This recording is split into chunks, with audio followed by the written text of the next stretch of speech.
మళ్ళీ ఇల్లు కట్టిస్తాను ధైర్యంగా. కొన్ని డ్రోన్ కంపెనీలు కూడా ఇక్కడికి వచ్చి ఆపరేట్ చేస్తున్నాయి. మనకి మంచి రెస్పాన్స్ ఈరోజు వచ్చింది.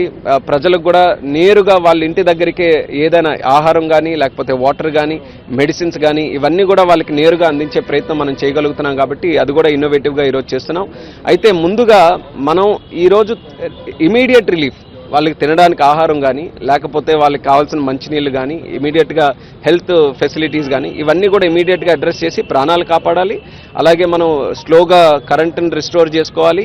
అలాగే మనం వాటర్ని అంతా కూడా రిసీవ్ చేసే విధంగా చర్యలు తీసుకోవాలి.